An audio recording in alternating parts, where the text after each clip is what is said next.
Hi there, it's Emily here with a short update on the podcast series. So on Friday, I was back at Manchester Crown Court to see the sentencing of Paul Quinn.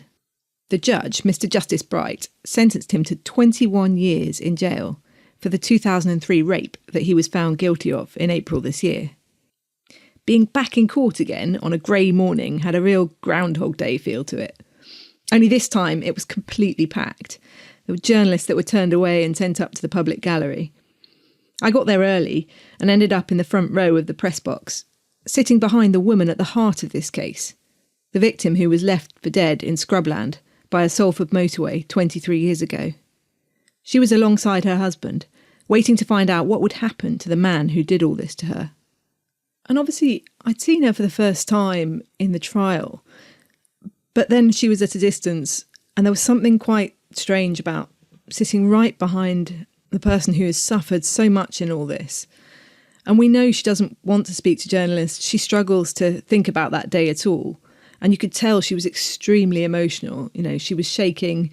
And actually, the other thing that was strange is that she was sitting right alongside Paul Quinn. So she was to the left. Effectively, along the same road to her right was the dock. And it's this enormous glass dock. And Paul Quinn was sitting there. He never once looked across at her. And in fact, one of the reasons the police said they chose that seat was because they hoped that she wouldn't be in his eye line because of the positioning of the door to the dock. But in terms of proximity, she was right there next to him. And alongside her was her husband, who had his arm around her. And you just had this sense that, 23 years of trauma from this event that's only been compounded by the wrong man going to prison for it in the first place, and having not only to give testimony 2 times round, but to go through this whole process, and it's been a long wait for this sentencing too. The hearing started many months ago, and I think to sit there waiting to find out what happens next must be horrific. And the hearing began with one of the prosecutors reading out the victim's impact statement. And it was an extraordinary moment because this was the most we'd heard in terms of the emotional impact all of this had had on her. And while it was being read aloud, she began shaking even more. And, you could see she was having to wipe away a steady stream of tears. And all the while this was going on, her husband had his arm around her and was craning his head to look at Quinn to try and see a reaction. But there was none. He just stared straight ahead. And it's not an exaggeration to say that for most of it, the only movement you saw was his eyes blinking. It was extraordinary. And these were her words. I'm going to read you the statement now. After 20 years, I now have justice.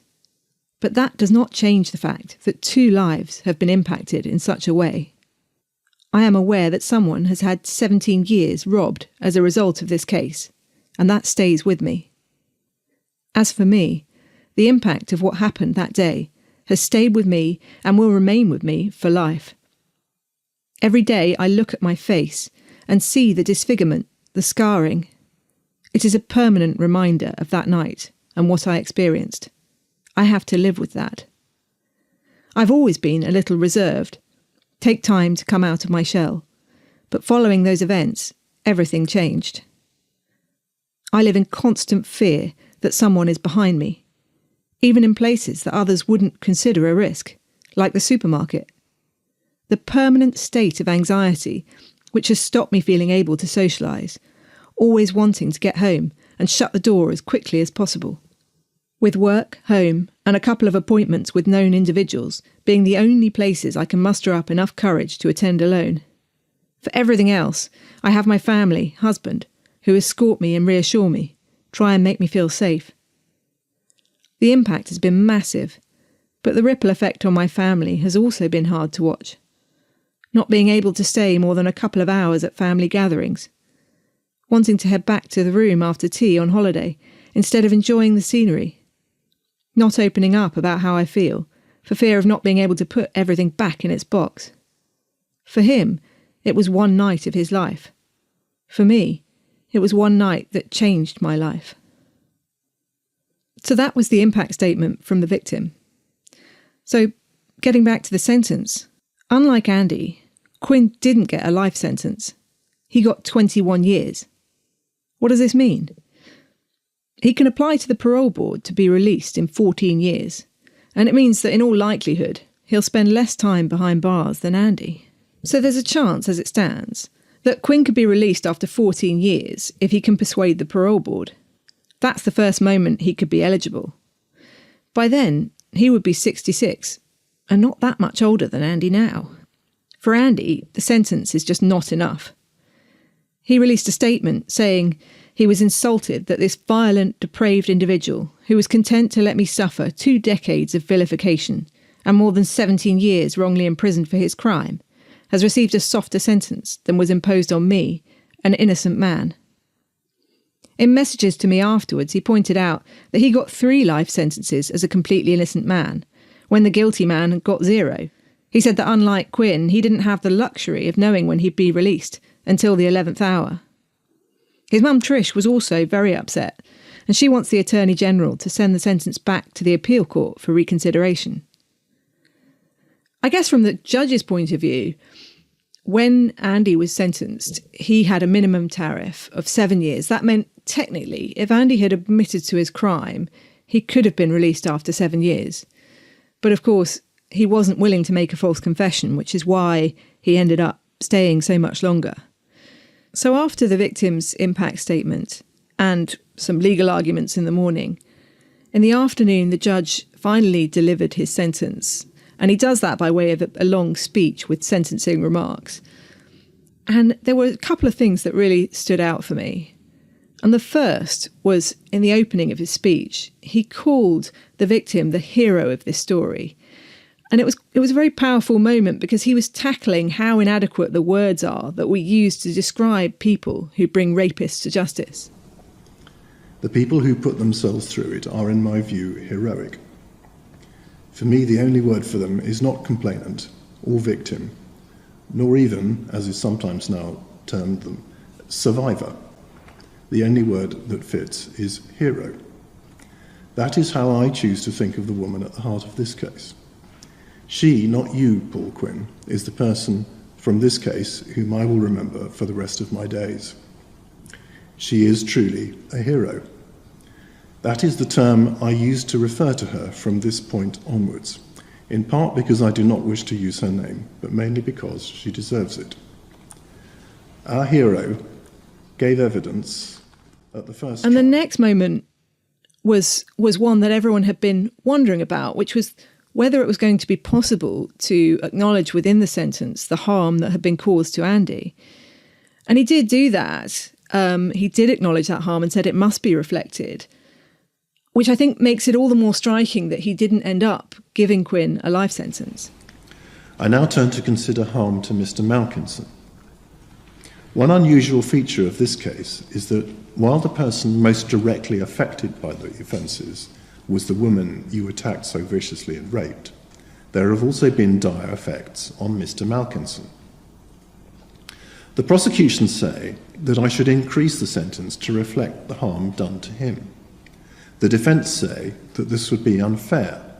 His wrongful conviction is not attributable to anything you did or said, but to the mistakes made by the police and or the CPS and or the scientists previously involved. It is not for me to venture any opinion as to what mistakes were or were not made in relation to Mr. Malkinson. However, I find myself unable to ignore the extraordinary circumstances involved from your perspective. As I have explained, it is utterly clear that you knew throughout that another man had been arrested, charged, convicted, and imprisoned. You knew that his conviction was wrongful. You also knew that it was extremely useful to you. It must have preyed on your conscience that another man was in prison, in effect serving your sentence. It certainly should have preyed on your conscience, but you were only too willing to sit back and take advantage of his misfortune. It is true that you never did anything positive to implicate Mr. Malkinson. However, but for your offending, he would never even have been questioned. But for the care with which you made sure there was no evidence. I think what many people will have found challenging in the delivering of a sentence that was less than life is the judge appeared to say that Quinn's risk of committing more sexual violence would diminish as he got older, effectively because a man in his 60s would be less likely to commit a sexual offence. And he said, people who commit random acts of violence, I tend to think, could do that at any point up until their dying breath. And then he suggested that with rape, there comes a time in life where that's less of a danger.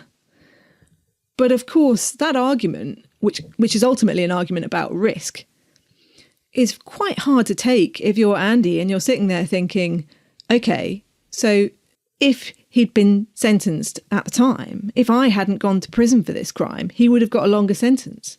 So effectively, the time that has passed because of an injustice is what means he's not getting a life sentence. I think that is the bit that certainly Andy and his family and others around him will be upset by. So there was also this surreal moment towards the end of his speech where he mentioned me and the reporting I'd done on this. And that's odd because as a journalist in court, you're normally the person watching everything. You certainly don't expect to get mentioned. So it was, surreal. I normally like to hide in the press bench. Mr. Malkinson's attempts to have his conviction overturned did not gain much publicity until his release. The journalist who principally championed his cause, Miss Emily.Dugan, published her first article on the subject on the 13th of September 2020 in The Times. This was followed by a series of podcasts and increasing media coverage through 2021 and 2022, until Mr. Malkinson's successful appeal in 2023. The prosecution... And finally, the sentencing also revealed a bit more about Paul Quinn as a man. We found out that he'd been violent to a former partner, and also that his current partner is still fighting his corner. She, along with his father and his niece, wrote to the court asking for leniency in his sentence, which, given everything that's come out in the case, was pretty extraordinary. The judge said his partner's letter had been useful and she speaks very well of you, at least over the period she has known you. When the judge's speech finished, everything seemed to be on fast forward. It was quite a contrast to the end of Andy's sentencing hearing back in 2004. And then the final word came from Andy. As he was led down to the cells, he shouted, "I'm completely innocent." But when Quinn's hearing came to a close, he said absolutely nothing. He got up from his chair, blew out his cheeks, and just scuttled quickly down the stairs from the dock without looking back. So what happens now? We're still waiting to find out when the police watchdog and the judge-led inquiry will report back.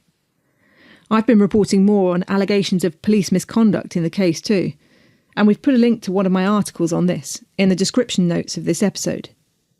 OK, thanks for listening to this update.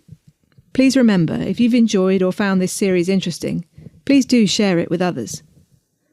I'll continue to investigate this case and others in the criminal justice system. If you want to get in touch with me, my email is in the description notes of this podcast.